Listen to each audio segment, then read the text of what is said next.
Menurut Kasmir SE, secara sederhana bank dapat diartikan sebagai lembaga keuangan yang kegiatan usahanya adalah menghimpun dana dari masyarakat dan menyalurkan kembali dana tersebut ke masyarakat, serta memberikan jasa-jasa bank lainnya. Adapun produk dari bank itu ada dua macam, dan sini saya akan menjelaskan produk dari lembaga keuangan syariah, yakni produk penghimpunan dana. Pada dasarnya, bentuk-bentuk produk penghimpunan dana yang ada pada bank konvensional maupun bank syariah adalah sama. Bank konvensional maupun bank syariah menghimpun dana dari masyarakat dalam bentuk simpanan berupa giro, tabungan, dan deposito.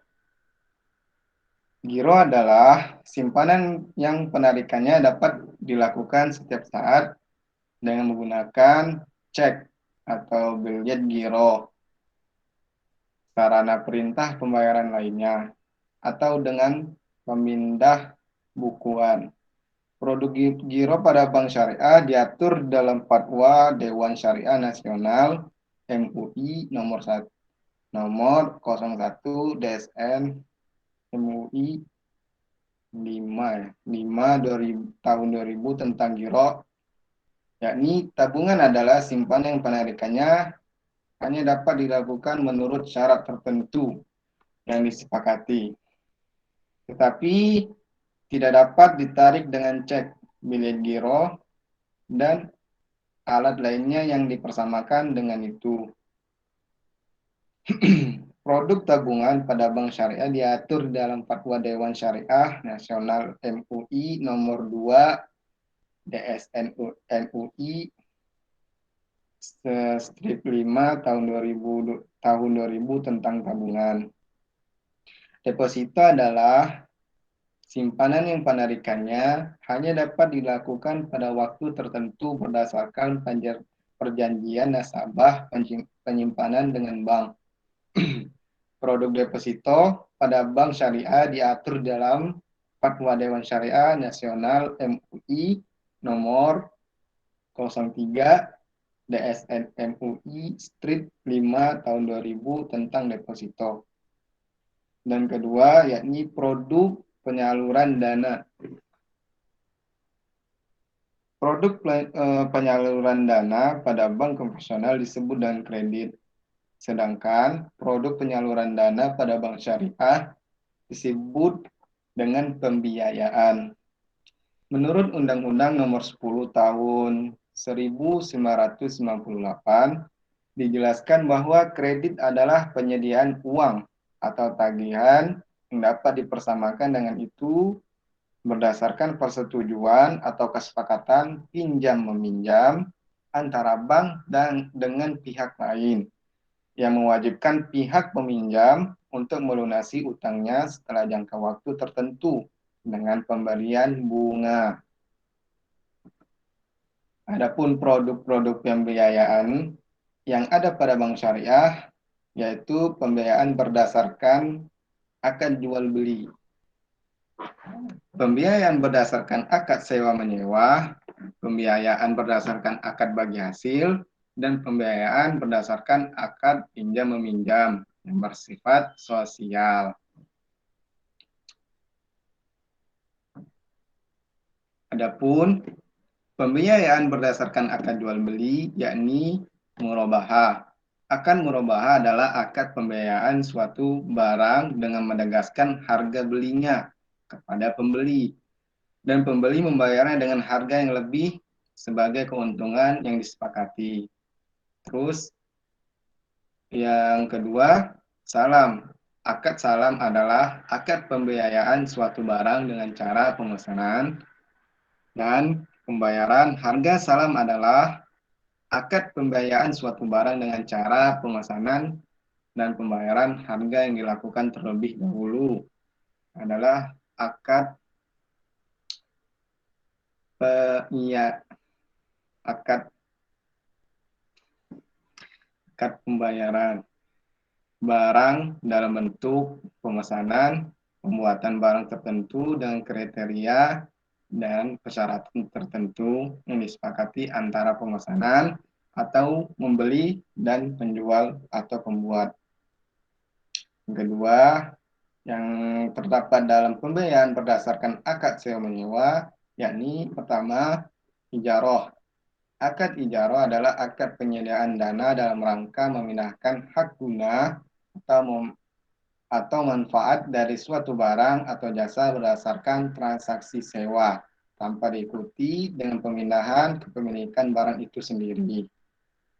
Yang ketiga, yang dimaksud pembagian dari pembiayaan berdasarkan akad bagi hasil, yakni akad mudharabah, yakni pembiayaan akad kerjasama suatu usaha antara pihak pertama atau malik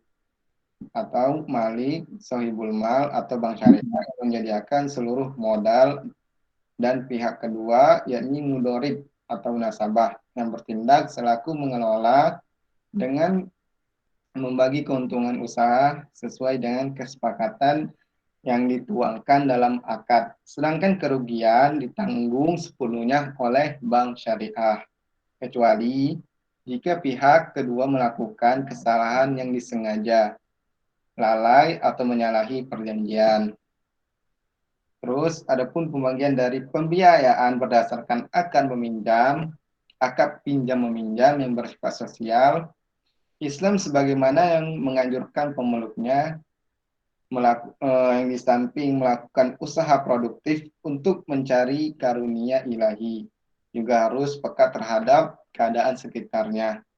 Ini berarti bahwa umat Islam dianjurkan untuk mempunyai jiwa sosial, tidak terkecuali pada institusi perbankan yang di samping mengemban misi bisnis, juga mengemban misi sosial sebagaimana terlihat dalam produk-produknya yang disalurkan kepada masyarakat.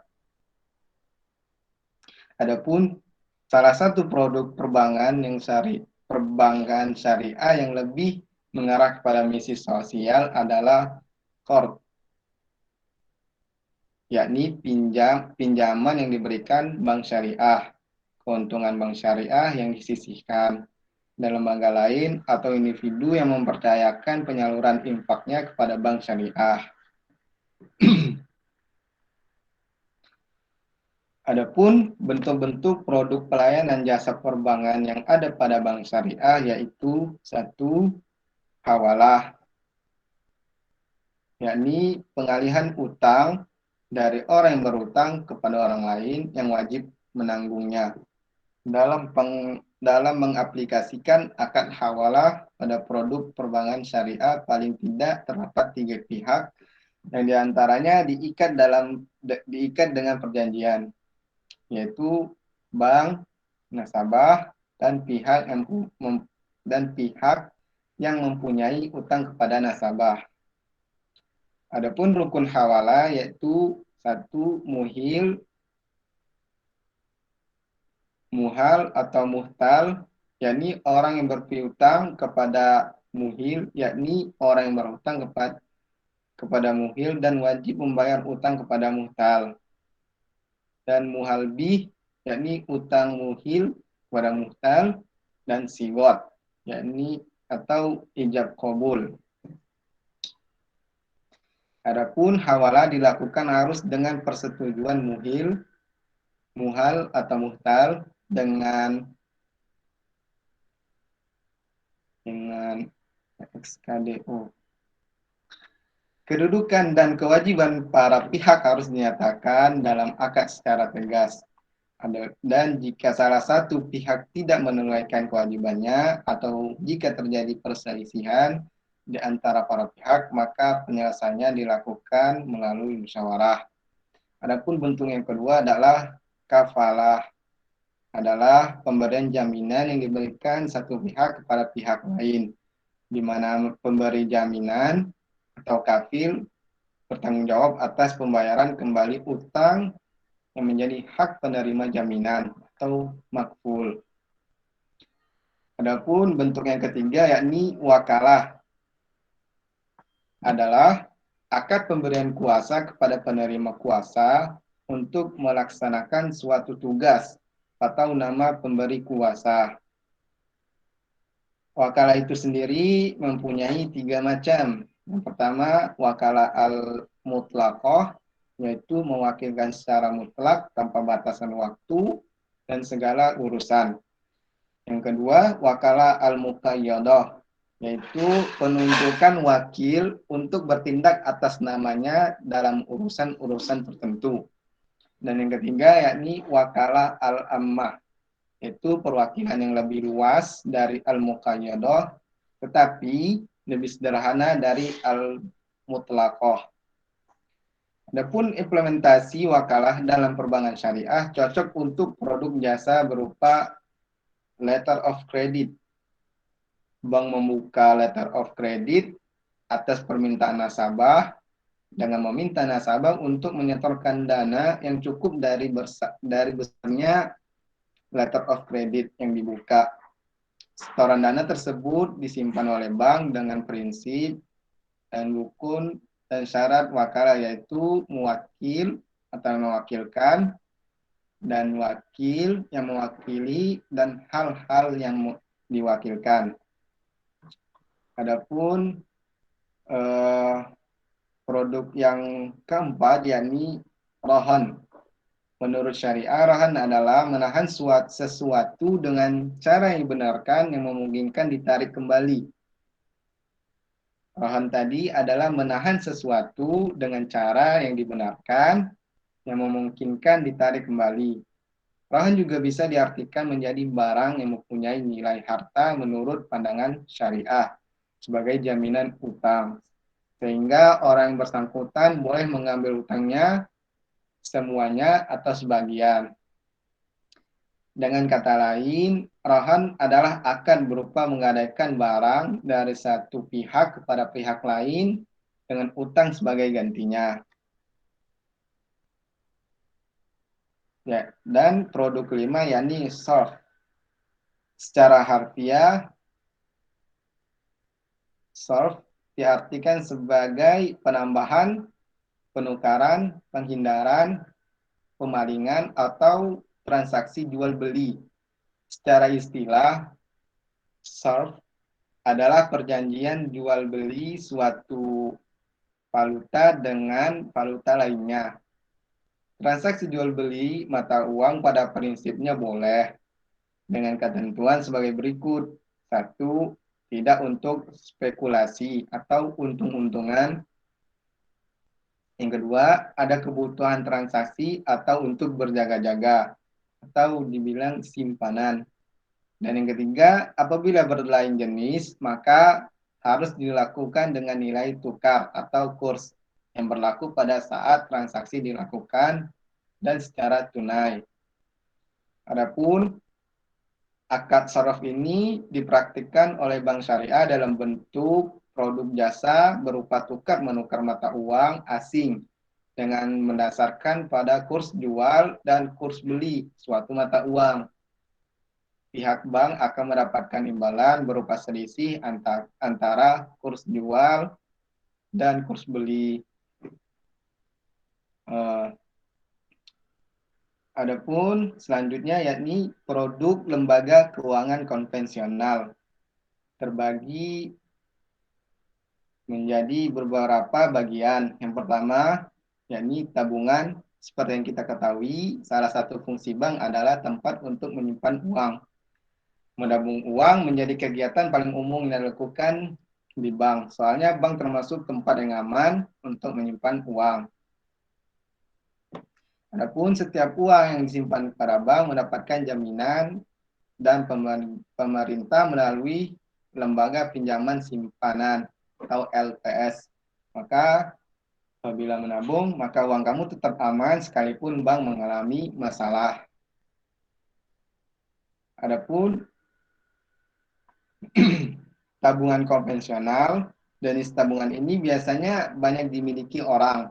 Kegunaannya adalah untuk menyimpan dan mengambil uang. Nasabah akan diberikan nomor rekening tabungan buku tabungan, dan kartu ATM. Selain dapat bunga, nasabah juga dikenakan biaya administrasi bulanan, tapi ada beberapa bank yang membebaskan administrasi tersebut. Terus, bagian dari tabungan itu sendiri yakni tabungan berjangka. Kalau tabungan konvensional, nasabah bisa mengambil uangnya kapan saja. Tabungan berjangka hanya bisa diambil pada saat tertentu sesuai kesepakatan. Nasabah yang mengambil uang sebelum waktunya akan kena denda. Terus yang ketiga yakni tabungan anak. Demi mengenalkan dan membisarkan budaya menabung sejak dini, bank membuat produk tabungan anak seperti namanya. Tabungan ini diperuntukkan untuk anak-anak khususnya pelajar supaya mereka dapat merasakan manfaat produk perbankan bagi siswa. Terus tabungan haji. Tabungan ini khusus untuk simpanan uang dengan tujuan menunaikan ibadah haji. Seterusnya yakni tabunganku. Salah satu kelebihan produk tabungan dari pemerintah ini adalah kamu nggak perlu bayar biaya administrasi. Selain itu, setelah awalnya pun terbilang sedikit. Cocok banget buat anak yang mau menabung. Terus bagian dari tabungan konvensional yakni yang kedua giro. Produk-produk perbankan selanjutnya adalah giro meskipun sama-sama produk simpanan, giro agak sedikit berbeda dengan tabungan. Biasanya digunakan oleh badan usaha. Meskipun nggak menutup kemungkinan individu akan menggunakan produk tersebut. Kamu nggak bisa langsung menarik uang di ATM atau teller bank.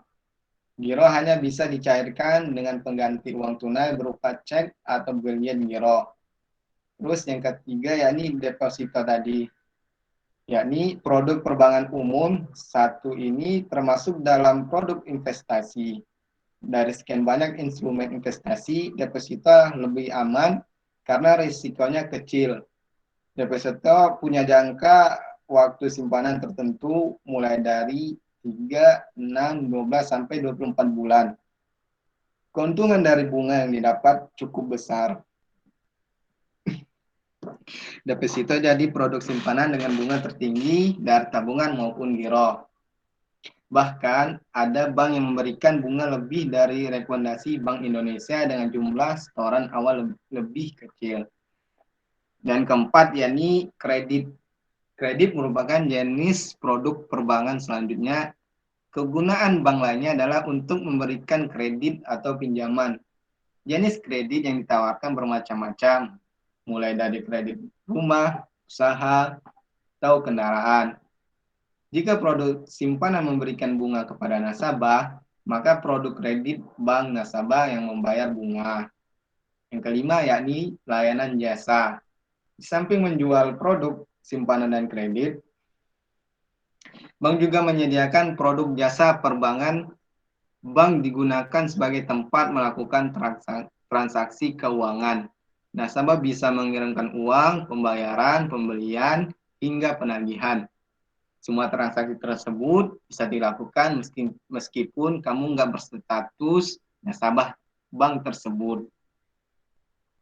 Namun, sekarang bank menyediakan fasilitas online banking yang kita bisa dapati kamu menggunakan lewat telepon genggam.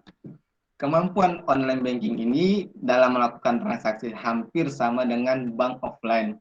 Malah, layanan tersebut memudahkan nasabah, pemanfaatan produk, dan jasa perbankan pun jadi lebih maksimal. Dari beberapa produk perbankan yang ada, produk tabungan dan deposito bisa kamu manfaatkan untuk menyimpan uang sekaligus investasi. Apalagi kalau kamu memilih bank yang menawarkan bunga tinggi,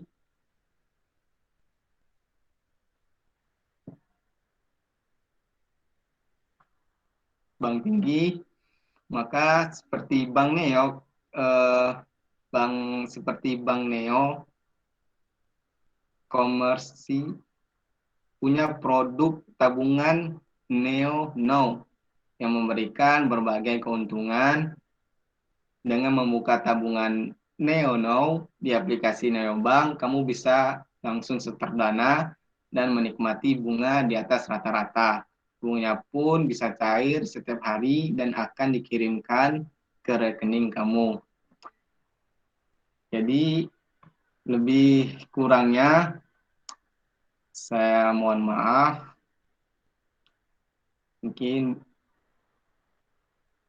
hanya ini saja yang dapat saya paparkan pada teman-teman. Wabillahi taufik wal hidayah. Assalamualaikum warahmatullahi wabarakatuh. Waalaikumsalam warahmatullahi wabarakatuh. Terima kasih ke Kang Anwar yang sudah menyampaikan presentasinya berkaitan dengan produk dan jasa lembaga keuangan syariah, yang mana ada dua bagian. Yang pertama, lembaga keuangan syariah itu produk lembaga keuangan bank dan non-bank. Itu adalah skema daripada LKS yang ada di Indonesia. Silakan kepada yang lain untuk mengomentari atau membuat pernyataan, bahkan ada pertanyaan berkaitan dengan produk ke lembaga keuangan bank syariah dan non-bank syariah. Silakan, ada waktu masih cukup lama untuk mengomentari atau bertanya, silakan.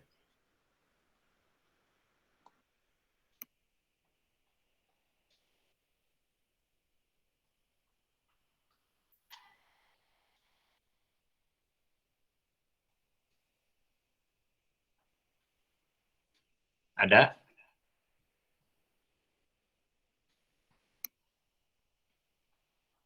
Ada tidak?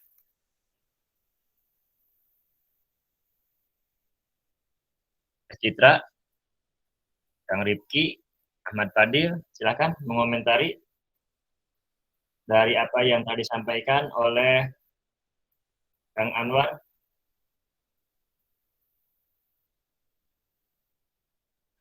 Ada nggak? Nggak ada. Kalau belum ada, Bapak mengomentari sedikit ya tentang materi yang disampaikan. Alhamdulillah cukup untuk menyampaikan daripada makalah yang disampaikan, cuma bisa dikirim langsung ke Bapak Japri, WA via WA makalahnya. Kemudian yang disampaikan oleh pemakalah itu adalah gambaran umum, belum menukik, belum spesifik.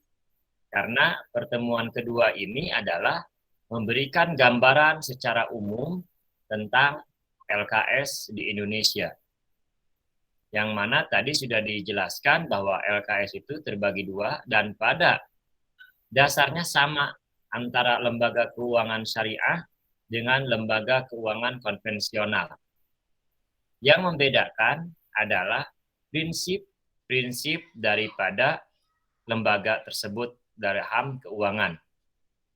Karena beridentik, kalau konvensional tidak melihat antara unsur riba, maka prinsip-prinsip ekonomi yang ada di LKS itu harus tertanam dan terjaga.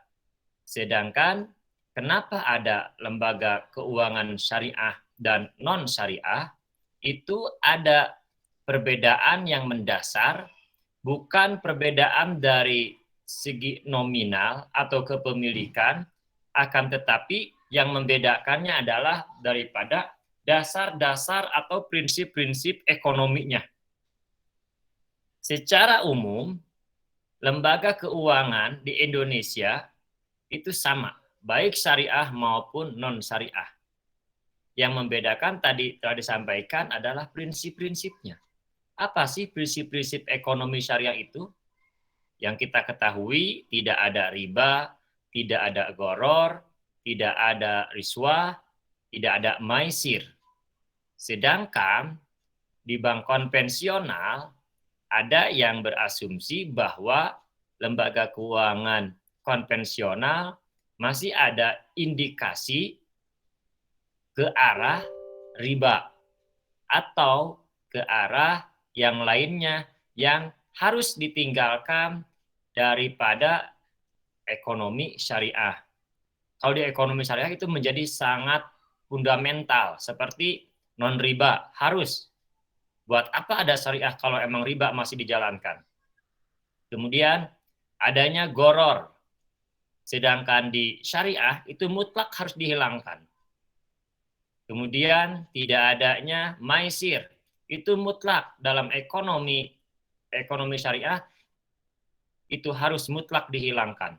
Akan tetapi orang atau para ahli ekonom menyatakan, atau ahli-ahli ekonomi Islam mengasumsikan bahwa bank konvensional itu masih terindikasi adanya riba.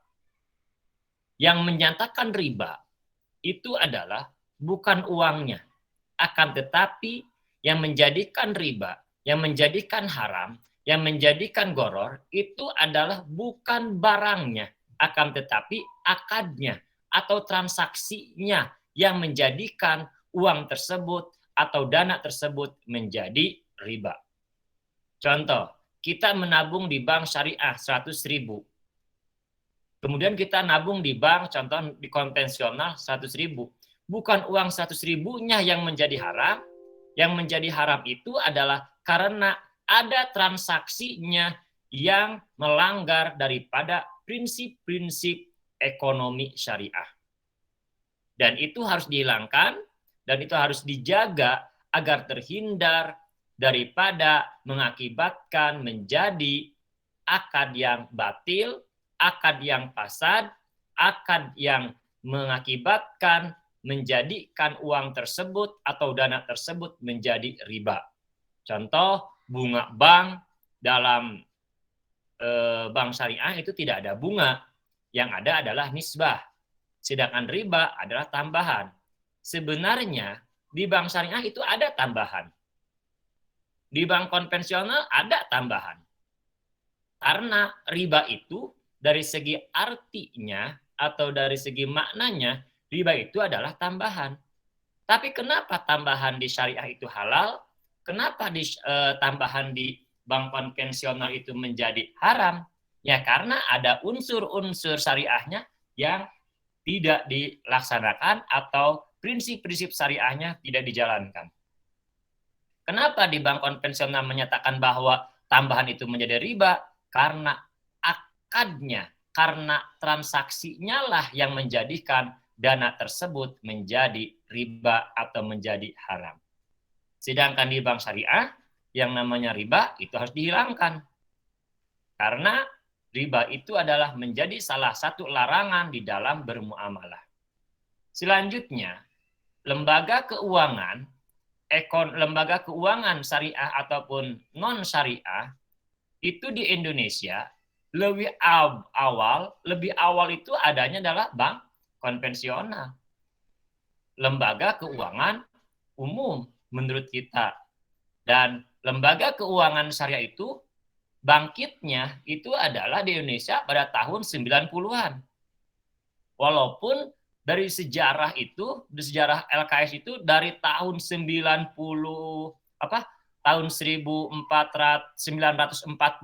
juga waktu kemerdekaan, banyak ahli-ahli ekonom Islam menulis dalam tulisannya, menulis dalam jurnalnya, menulis dalam bukunya bahwa Islam punya konsep keuangan yang jauh daripada riba.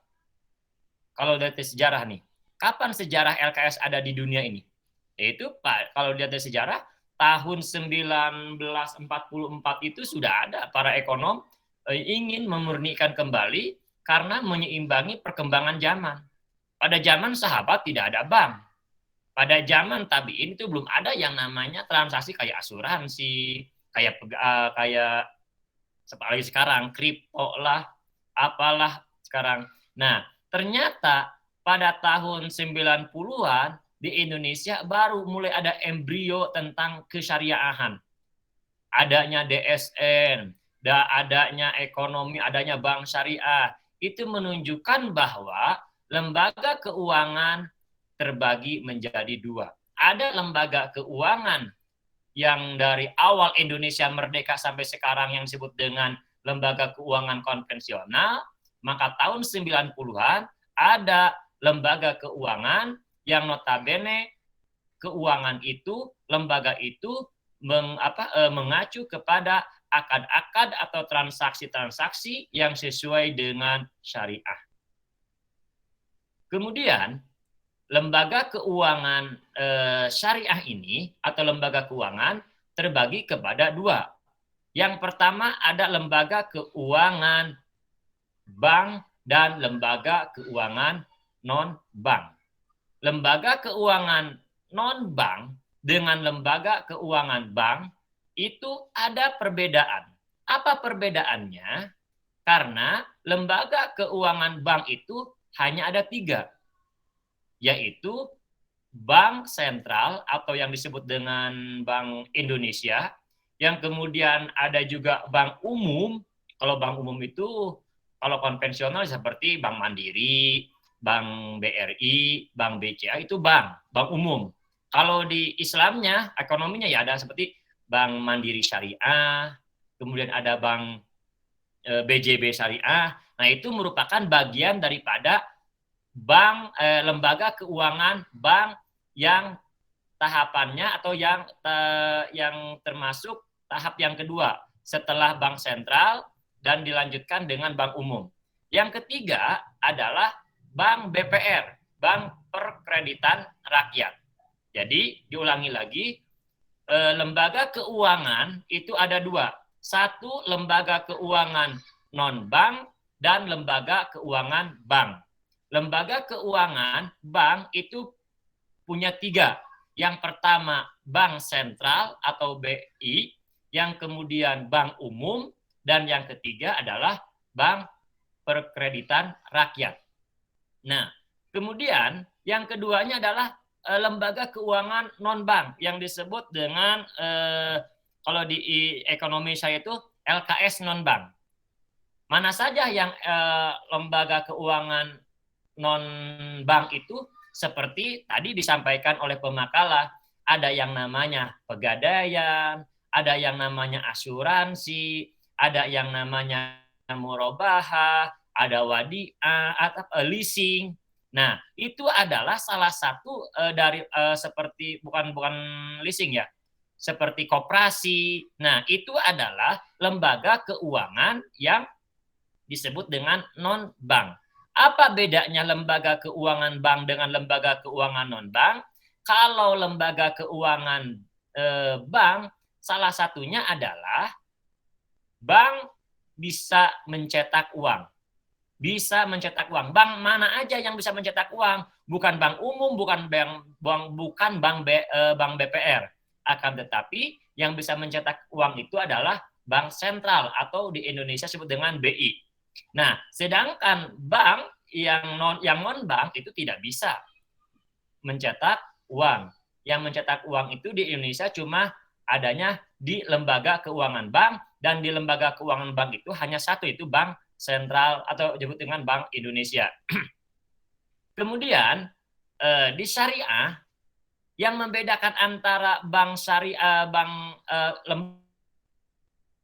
lembaga keuangan bank dan non-bank itu adalah transaksinya.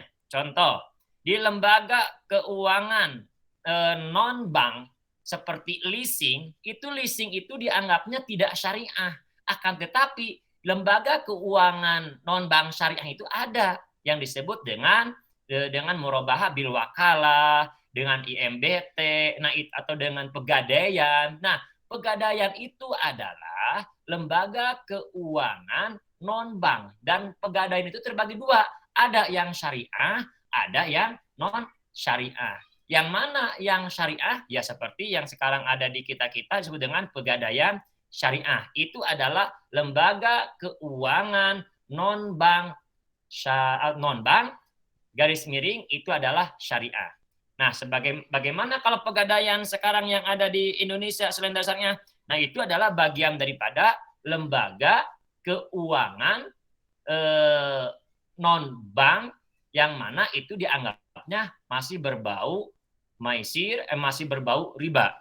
Jadi yang membedakan antara syariah dengan konvensional adalah tidak adanya prinsip-prinsip syariah yang dilakukan di lembaga keuangan tersebut. Itu sementara dari pemaparan yang Bapak pahami dari materi yang disampaikan oleh Kang Anwar Maranaro ya, itu secara umumnya.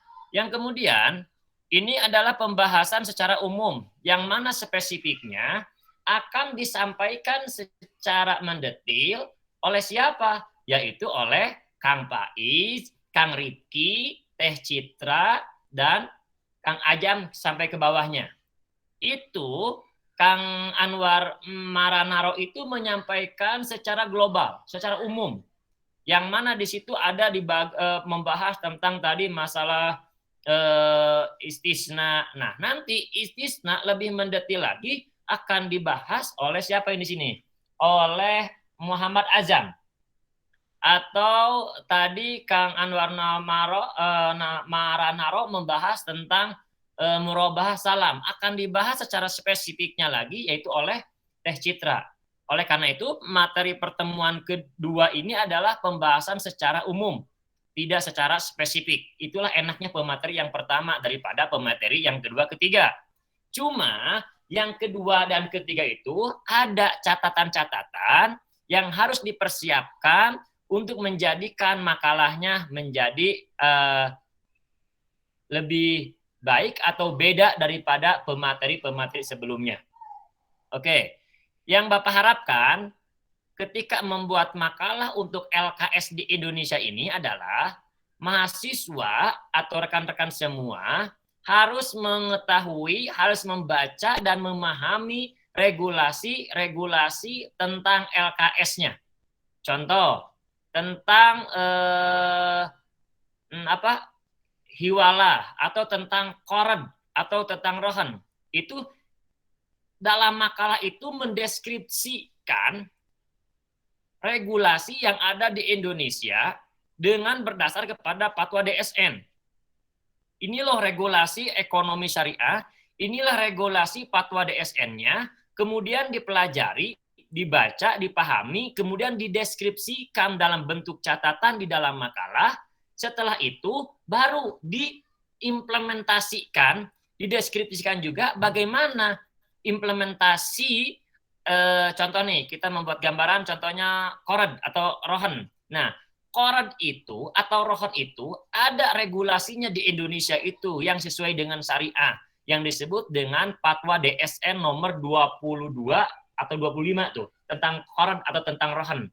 Nah, rohan itu regulasinya mana, aturannya mana, fatwanya mana. Nah, itu dideskripsikan dalam makalah, kemudian dikaji ulang, disesuaikan apakah regulasi atau fatwa DSN ini sudah terimplementasikan secara keseluruhan di LKS yang ada di Indonesia ini atau belum. Nah itu, jadi kita tidak hanya membahas tentang regulasi, tapi kita bisa meneliti langsung ke bawah, ke LKS-LKS yang ada di kita, apakah LKS ini dengan akadnya, contohnya dengan akad rohan itu sudah sesuai enggak dengan yang disampaikan, yang tercantum, yang tertuang di dalam fatwa DSN. Tadi Bapak memberikan contohnya contohnya produk jasa perbankan syariah itu dengan akad pelengkap yaitu qard atau rohan. Sedangkan qard itu adalah bagian daripada LKS non-bank. Nah, ada nggak fatwanya? Ada nggak DSN-nya? Ada nggak regulasinya? Nah, setelah itu mahasiswa diharapkan untuk membaca dan memahami, kemudian mendeskripsikan dalam tulisan inilah aturan yang ada di Indonesia melalui sesuai dengan fatwa DSN. Kemudian diteliti di LKS, di perbankan atau di pegadaian. Apakah pegadaian syariah ini sudah sesuai dengan yang disampaikan, yang tertuang di dalam fatwa DSN? Itu sebenarnya materi untuk semester sekarang. Jadi membandingkan, mengkolaborasikan antara regulasi dengan implementasi. Apakah regulasinya ada, nomor berapa fatwa DSN-nya, atau peraturan pemerintahnya nomor berapa, undang-undangnya nomor berapa, kemudian ditinjau ulang atau dilihat ke LKS, apakah implementasinya sudah terlaksana secara sempurna atau tidak. Nanti kedepannya begitu. Jadi makalah yang kedepannya itu, yang pertama catatan kembali, pelajari regulasinya, pelajari fatwa DSN-nya, kemudian dilihat atau dikunjungi atau disesuaikan dengan implementasi yang ada di LKS di lapangan. Jadi antara teori dengan praktek harus seimbang, atau apakah sudah seimbang atau tidaknya. Mungkin seperti itu dulu komentar dari Bapak tentang pemateri yang disampaikan oleh Pak Anwar. Mudah-mudahan ke depannya lebih baik dan cukup. Bapak tadi bilang ke Pak Anwar cukup mewakili daripada makalah yang akan disampaikan oleh rekan-rekan yang akan datang. Jadi itu adalah materinya secara umum, secara global, yang mana di dalamnya itu menyangkut semua yang akan dibahas oleh teman-teman seperti hiwalah, kapalah, korad, sorep, siap deposit box, dan yang lainnya. Itu sementara komentar dari Bapak. Mudah-mudahan yang lainnya bisa berkomentar atau membuat pertanyaan atau membuat pernyataan. Silakan.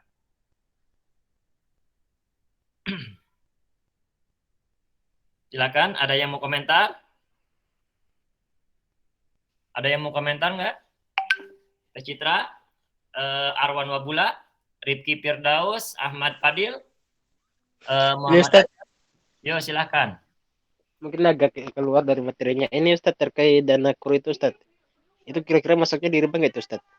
Apa? Kurang jelas? Dana kur Ustadz. Dana kur? Iya Ustadz. Kur apa kurs? Kalau di sini dana kur. Jadi dana itu misalkan kasih uang pinjaman selama 1 tahun, kalau enggak 2 tahun 20 juta. 20 juta. Tapi dikasihnya 19 juta. Nah, dikasihnya 20 juta. Nah, tapi sisanya itu nanti dalam beberapa bulan itu naik terus gitu.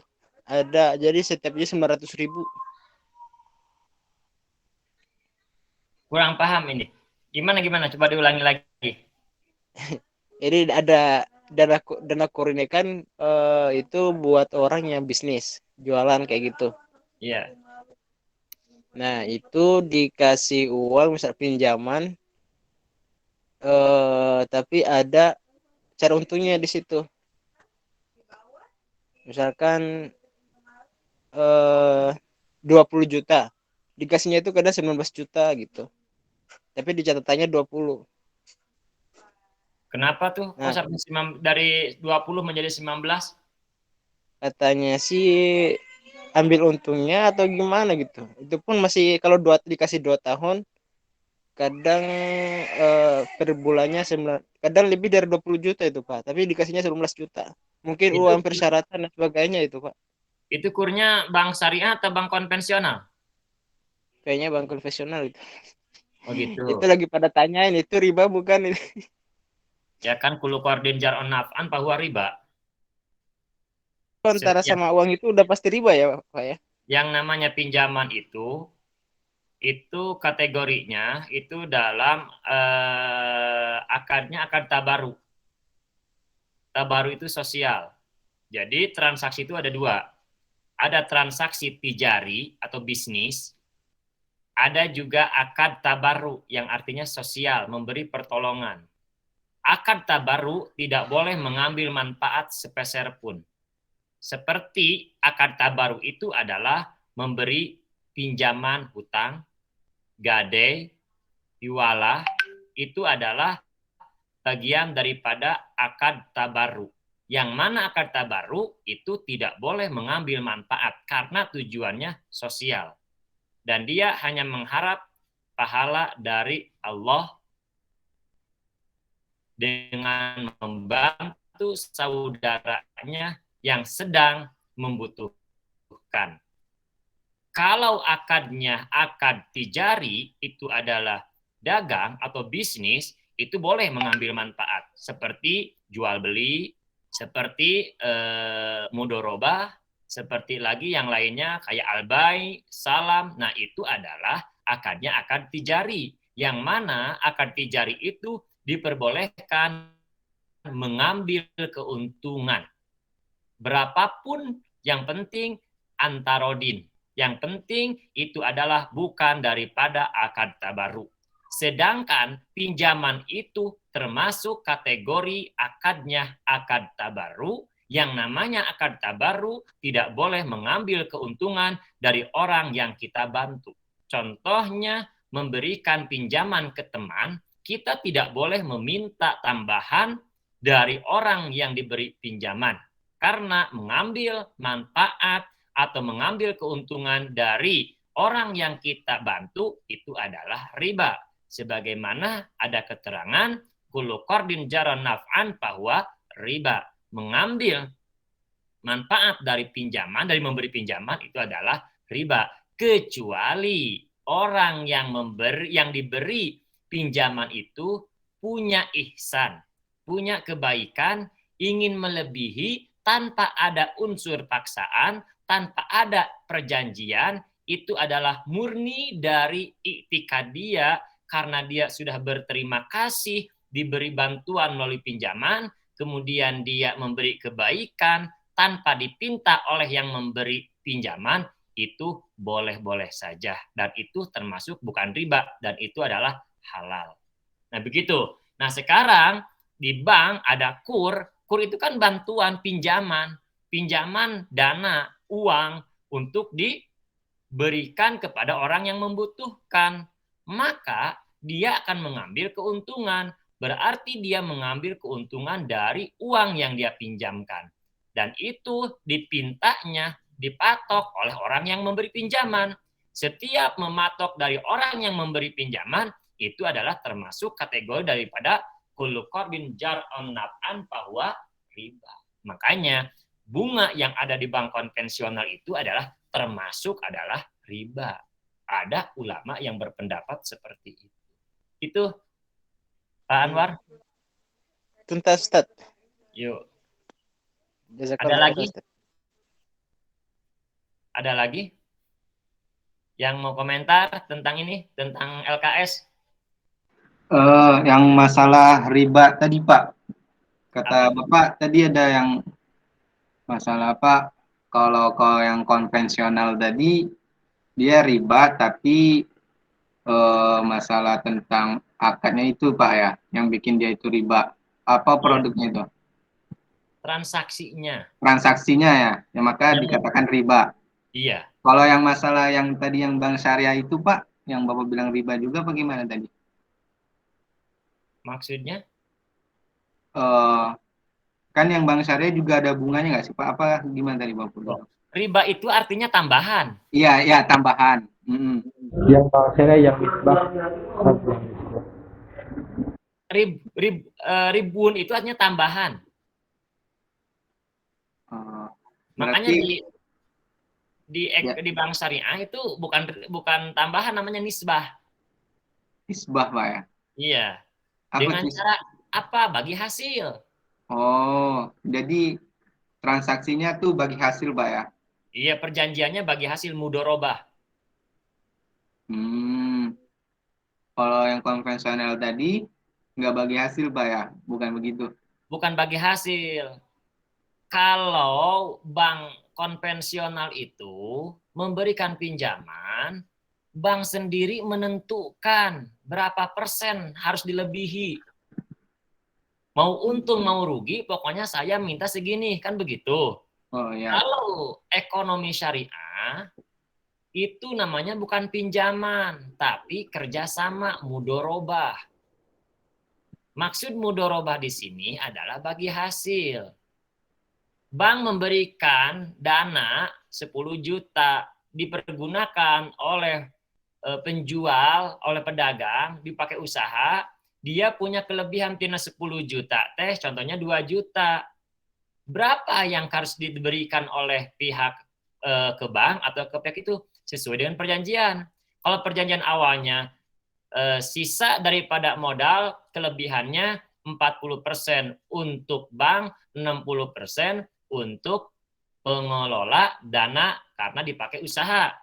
Nah, kemudian selama 1 bulan dia mendapatkan kelebihannya 1 juta, maka bank mendapatkan 400.000 yang pengelola dana atau sahibul mal atau mudorib dia mendapatkan 600.000 dan itu tidak dipatok tergantung daripada keuntungan yang dia dapat. Dapat 2 juta 40% dari 2 juta dan itu tidak ditentukan berapa nominalnya, yang ditentukan hanya adalah persentasenya. Untung sama untung, rugi sama rugi, itu adalah mudorobah bagi hasil.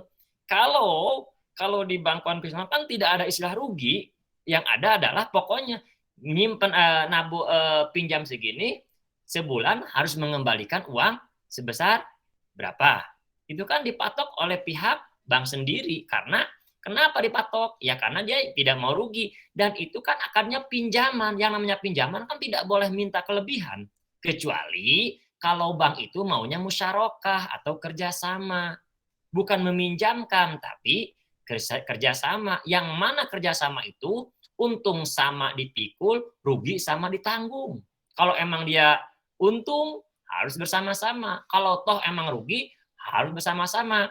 Karena bank tidak mau ngambil rugi, itu kenapa kok bank tidak mau seperti akad syariah yang itu mudharabah bagi hasil? Karena uang yang milik bank itu bukan uang dia, tapi uang masyarakat. Karena fungsi dari bank itu adalah pengumpul atau penghimpun dana masyarakat untuk disalurkan kepada masyarakat. Itulah fungsi daripada lembaga keuangan bank. Itu. Yang menjadi haram kan bukan uangnya, tapi transaksinya, akadnya. Gitu. Contoh yang lain lagi, nikah itu kan haram. Tapi bisa menjadi halal ketika ada ijab qabul. Dulunya emang haram, tapi asal nikah itu adalah contohnya, ini keluar daripada tema ya. Nikah itu adalah haram. Tapi bisa menjadi halal ketika ada ijab qabul, ketika ada saksi, ketika ada mahar, ketika ada wali, bisa menjadi halal yang asalnya haram. Kan gitu. Jadi yang menjadi halalnya apanya apa? Apakah hubungannya apa akadnya? Apa transaksinya? Yang menjadikan halal. Akadnya, Ustaz. Iya, akadnya. Iya, akad itu adalah transaksi. Gitu. Makanya dalam Al-Quran ada 2, halalam toyiba. Halal cara mendapatkannya, baik barangnya. Akadnya sah, cuma barangnya barang memabukkan. Contohnya barangnya barang yang najis atau barangnya bakal membatalkan. Walaupun akadnya sah, tapi barangnya, maka itu menjadi transaksi yang fasid, yang batal, yang rusak. Karena yang dijualnya, barangnya tidak sesuai dengan aturan agama Islam. Contoh, saya terima barangnya, saya serahkan uangnya, ijab qabul, jabat tangan, yang dijual belikan narkoba. Kira-kira itu halal halalan toibah apa halalan la toibah? La toibah. Iya, itu kan sebenarnya simpel kalau ekonomi Islam itu. Makanya di bank syariah itu uangnya sama antara bank, contohnya mohon maaf ya, antara bank syariah Indonesia dengan bank BCA uangnya sama nggak? Ustaz, sama. Kenapa kok ada yang bunganya menjadi haram? Karena itu yang sebenarnya garis merahnya sedikit sebenarnya. Cuma apa ya? Sedikit yang menjadikan dia itu halal haramnya. Itu. Seperti yang lainnya kayak leasing. Kenapa leasing kok sampai orang bilang leasing itu atau cicil mobil di bank itu haram. Kenapa? Nanti dibahas loh. Nanti pas ini ada di sini makalahnya apa nih? Bagiannya leasing itu apa ya? Ada nggak materi tentang leasing di sini?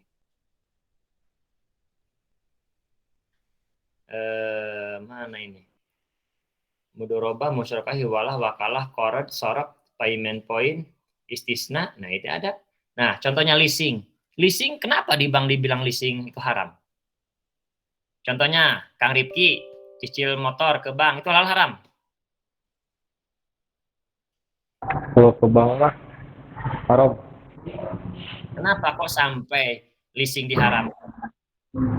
Karena kan bank hanya sekedar meminjamkan uang ke kita secara transaksinya gitu. Secara transaksinya bank itu meminjamkan uang ke kita gitu.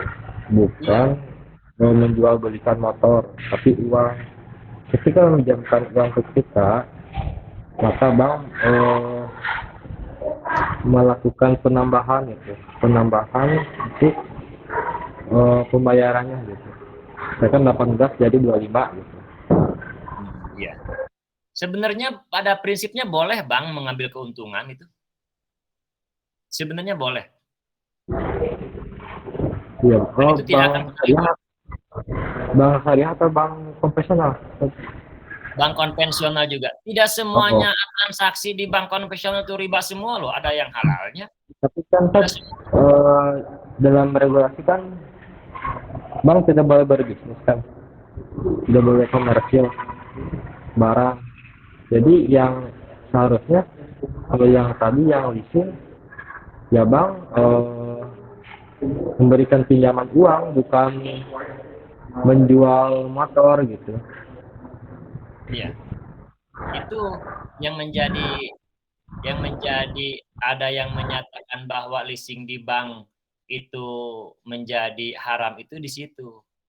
Dan kita jangan punya suudon ya, kita punya asumsi bahwa bank konvensional itu haram semua. Enggak. Ada yang halalnya. Bahkan lebih islami loh di bank konvensional. Buktinya satpamnya assalamualaikum, waalaikumsalam itu islami. Kan begitu. Yang menjadi titik celahnya itu adalah tadi yang disampaikan adalah transaksinya, akadnya. Kenapa kok bank contoh leasing dianggap haram? Karena bank itu tidak ada yang namanya penjualan atau pembelian, yang adanya pembiayaan. Kenapa? Karena di aturan Bank Indonesia, bank itu tidak ada istilah untuk melakukan penjualan. Yang ada hanyalah pembiayaan. Yang namanya pembiayaan itu beda dengan pembelian dan penjualan. Tidak boleh bank membeli motor ke dealer untuk dijual ke konsumen. Aturannya begitu. Selama aturannya seperti itu akan diliputi oleh yang namanya leasing di bank itu adalah haram. Seandainya, ini kita berandai, seandainya bank diperbolehkan untuk membeli motor atau mobil di dealer dengan cash, kemudian dijual ke konsumen dengan cara dicicil pembayarannya, itu halal. Halal. Itu yang membedakan. Kenapa? Aturan BI itulah yang menyatakan bahwa bank tidak boleh melakukan transaksi penjualan atau pembelian atau penjualan. Yang ada bank itu adalah fokus kepada pembiayaan. Sekarang ada di bank syariah, itu dihelah. Ada yang namanya murabahah bil wakalah, diwakilkan. Bahasa Sundanya mah diwakilkan. Kalau dalam bahasa Indonesia diwakilkan. Itu hanya skema aja dihelah untuk menghindari seperti itu. Pada prinsipnya ya tidak boleh yang namanya baik bank syariah maupun bank konvensional tidak ada yang namanya pembelian barang. Tetap kena aturan OJK karena polisinya perbankan kan OJK, Otoritas Jasa Keuangan, kan dia sebagai polisinya kalau dalam lalu lintas mah. Dia yang memantau, dia yang mengontrol. Tidak boleh baik bank syariah maupun bank konvensional atau bank umum melakukan pembelian barang. Tapi ada nggak sekarang di bank? Ada. Menggunakan akadnya itu helah yang disebut dengan murabahah bil wakalah, mewakilkan. Jadi dibulak-balik. Bank ngasih uang ke konsumen, konsumen diberikan lagi kepada bank untuk membeli motor itu. Kan begitu ceritanya. Jadi aturan bank membeli barang. Begitu. Itu namanya ada di bank syariah sekarang, namanya dengan wakalah, diwakilkan. Nah, kemudian jadi gini. Pertamanya bank memberikan pinjaman kepada nasabah. Kemudian nasabah membeli mobil ke dealer. Tapi membeli mobilnya tidak langsung nasabah ke dealer, tapi diwakilkan ke bank kembali. Jadi dibulak-balik bahasa, kalau sekarang diputer-puter gitu. Untuk menghindari daripada bank tidak boleh membeli barang. Itu sebenarnya. Kecuali kalau ada banknya, bank yang, ya bukan bank ya, kayak kreditan biasa itu ada. Oleh karena itu, daripada ngeridit, kajian nabung dulu aja. Kalau emang kita mampu untuk membeli motor, jangan dulu mengkredit mobil. Beli aja dulu motor. Itu. Jadi kebanyakan di Indonesia ini daya belinya untuk membeli motor tapi memaksakan untuk memiliki mobil. Dengan cara apa? Dengan cara kredit. Akhirnya dia terlilit dengan kreditnya. Itu realita di bawahnya. Oke. Untuk kedepannya ini minggu depan bagian siapa ini? Bagian Pak Faiz ya. Ya, Kang Faiz. Gini, satu dalam makalahnya ini masukkan aja, terlepas mau dilaksanakan atau tidak terserah. Gini, contohnya ini tentang wadiah dan mudorobah. Deskripsikan DSN, fatwa DSN tentang wadiah, tentang mudorobah yang seharusnya LKS itu melaksanakan implementasi daripada wadiah yang sesuai dengan fatwa DSN, yang sesuai dengan syariah, yang sesuai dengan regulasi. Begini loh, skemanya begini-begini. Kemudian bagaimana implementasi di bank atau di LKS yang menggunakan fatwa daripada wadiah itu. Jadi dalam fatwa DSN begini, dalam implementasinya bagaimana? Itu aja, menggambarkan seperti itu makalahnya. Hampir semua makalahnya seperti itu. Jadi ada deskripsi, kemudian ada implementasi. Itu aja makalahnya dua poin. Deskripsi apa? Deskripsi tentang regulasi yang ada. Kemudian setelah mendeskripsikan, contohnya salam, mendeskripsikan salam, kemudian produk-produk tentang salam apa saja, kemudian implementasi salam yang ada di LKS. 3 poin untuk semua makalah. Baik wakalah, mau kapalah, mau hiwalah, terserah. Yang penting nanti kebagiannya, kalau emang kebagian masalah qorad, deskripsikan tentang qorad dari segi regulasinya atau dari segi fatwanya. Kemudian produk hukum apa saja tentang qorad itu. Kemudian implementasinya qorad yang ada di LKS. 3 aja cukup. Karena ini adalah judul mata kuliahnya adalah Lembaga Keuangan Syariah di Indonesia. Jadi harus menyinkronkan antara deskripsi, kemudian produk hukum, dan implementasi. 3 poin aja cukup. Ada yang mau komen atau yang bertanya? Silahkan sebelum bentar lagi waktunya udah mau habis. 5 menit lagi, silahkan. Si Mas diulang yang 3 tadi. Apa? Yang tiga tadi boleh diulang. Maaf. Ya, 1, mendeskripsikan tentang, contoh ya, kita ambil 1 contoh aja dulu nih. Mau apa? Mau kapalah, mau hiwalah, mau qorad, atau mau salam, atau mau istisna? Wadiah. Hah? Wadiah. Oke. Kalau wadiah, begini. Deskripsikan tentang wadiah secara umum. Ulangi lagi. Mendeskripsikan wadiah tentang wadiah. Poin keduanya adalah mendeskripsikan produk-produk tentang wadiah sesuai dengan regulasi yang ada, baik fatwa maupun yang lainnya. Setelah itu implementasi wadiah di LKS. Bisa dipahami nggak? Jelas, Ustaz, jelas. Oke. Itu dulu aja tiga poin harus terpenuhi karena ini adalah pembahasannya LKS. Jadi antara teori dengan praktek harus dipelajari. Dalam teorinya begini, dalam prakteknya begini, contohnya gitu. Seimbang nggak? Kalau emang ada kejanggalan, itu jadi masalah. Itu bisa jadi bahan skripsi loh. Ini sebenarnya bisa jadi bahan skripsi semuanya. Dalam teori bahwa wadiah ini begini, dalam undang-undang begini, tapi kenyataannya kenapa kok di lapangan di LKS wadiah ini tidak sesuai dengan regulasi yang ada? Itu jadi temuan, itu jadi masalah, bisa jadi skripsi itu kalau mau dipelajari. Cuma di lapangan itu silahkan datang ke LKS, komunikasi nanti bagaimana sih implementasi LKS yang sebenarnya yang dilaksanakan di tentang wadiah di LKS ini. Oh ternyata begini, kita bandingkan dengan teori yang ada, dengan fatwa, dengan regulasi yang ada. Loh, kok beda antara teori dan praktek? Itulah standar awal untuk menjadikan sebuah skripsi. Gitu.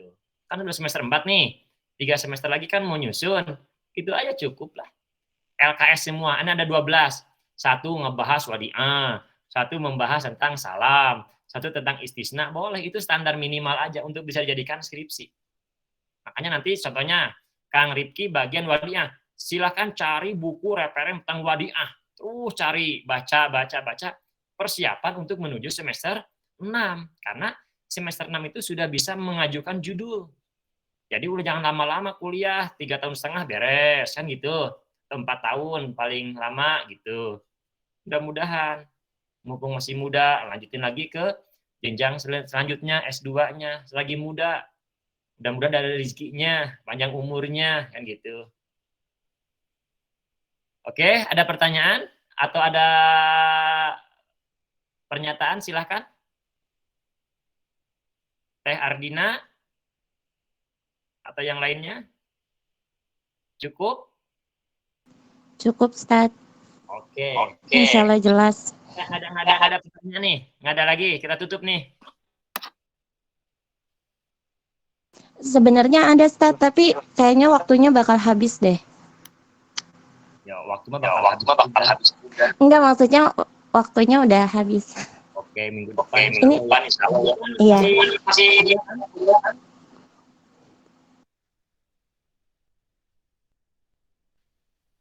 Minggu depan kan kita mau puasa nih.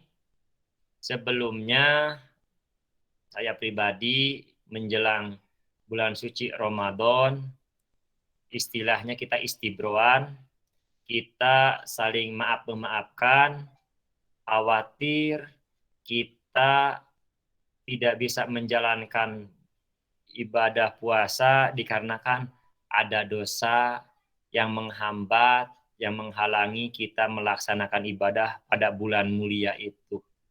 Sebentar lagi, beberapa hari lagi kita akan melaksanakan menghadapi bulan Ramadan, bulan suci. Mudah-mudahan kita semua diberi kesehatan, diberi keimanan yang tebal, diberi kelancaran, disampaikan usia, kemudian dibarokahkan semuanya. Apabila ada dosa atau yang terasa, yang tidak terasa, yang sengaja atau tidak sengaja, ada hak yang kemakan, yang sesuatu yang kewajiban yang belum terpenuhi, pada hari ini kita saling mubaroah, saling membebaskan. Mudah-mudahan kita semua bisa menjalankan ibadah puasa dengan sempurna. Terima kasih. Kita tutup dengan bacaan hamdalah bersama-sama. Alhamdulillahirabbil alamin. Bismillahirrahmanirrahim. Subhanakallahumma wa bihamdika asyhadu an la ilaha illa anta astaghfiruka wa atubu ilaik. Walhamdulillahirabbil alamin. Wassalamualaikum warahmatullahi wabarakatuh. Assalamualaikum warahmatullahi wabarakatuh.